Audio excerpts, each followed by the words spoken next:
We're going to talk now about self-harming, particularly amongst teenagers, because as many as 1 in 12 of them do it. There's a new report out in the Lancet, and with these findings and with that statistics, the thinking is this could just be the tip of the iceberg. In the studio with me now, Marjorie Wallace. Marjorie's the Chief Executive of the mental health charity SANE, and beside Marjorie is Natalie. And we're very interested in you, Natalie, because you were a self-harmer. You're not a self-harmer now. How old are you, Natalie? I'm 27. 27. When did it start and when did it stop? I started self-harming when I was about 16 and I stopped self-harming when I was about 23.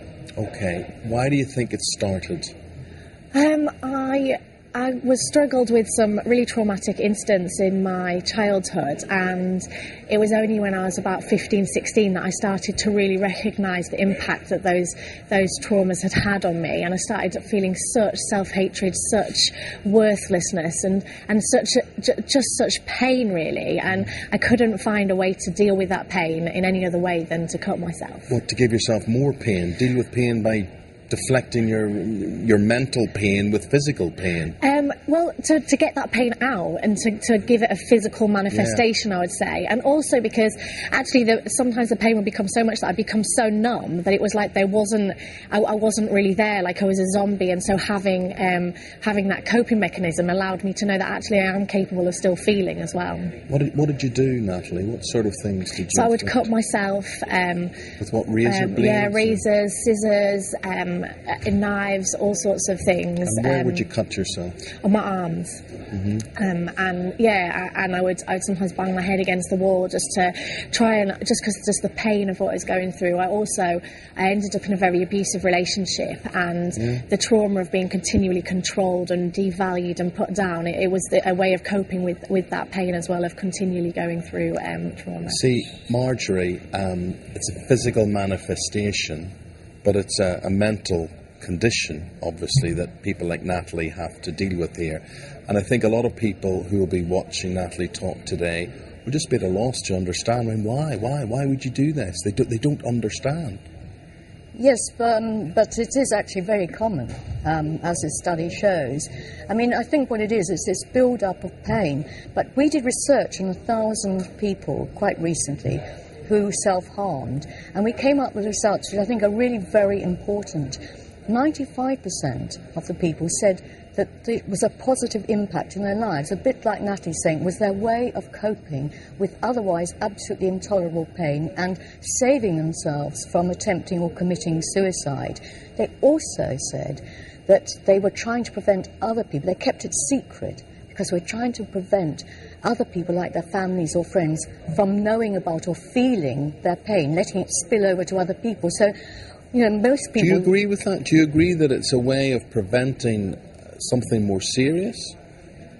Yes, absolutely, because many studies show that people who self-harm are at 100 times more risk of suicide than the general population. Natalie, why did it then stop? How did it stop?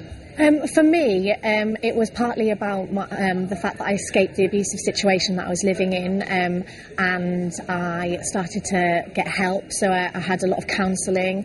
I'm a Christian, and my faith played a massive part in my ability to move forward and the support that my church gave me. I also got remarried to a very wonderful man who really, really supported me.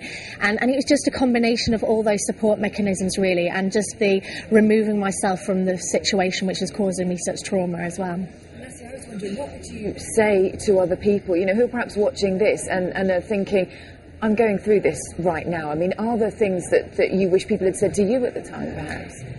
I think, firstly, I would say that it's not their fault that they feel that way. That actually, usually it's because something's been done to us that is so horrific that that's the only way we can cope with it. That there is hope and there is freedom on the journey if we can just access that help and be honest about how we're feeling. But Natalie, it's come to an end for you, which is tremendous news, and you're smiling and whatever. But the thing is, you still bear those physical scars. Hopefully you're not bearing any mental scars up there, but you know, when you shower, when you go to bed at night, you see the physical remembrance. It will always be with you. Yeah. How can you turn that negative into a positive? I think being able to talk about my experiences, there are still mental scars. When we've been through stuff, that never becomes something nice that happens. But in a sense, I'm free from that stuff and I can move forward. It is difficult. My children do say, "Oh, what is that on your wrist?" And people do want to know what's happened. And I think it's just about sharing my experiences and stopping it being a taboo. Saying, "Oh, well, actually, it's from self-harm." It shuts people up for a start, but also engages that conversation about it. Guys, thank you for bringing it out in the open. Thank you for talking about it this morning. Marjorie, good luck with your work with SANE, and Natalie, keep well. Thank you for telling us your story. Thank you very much indeed. We're going to take a break there. After that, the best of British.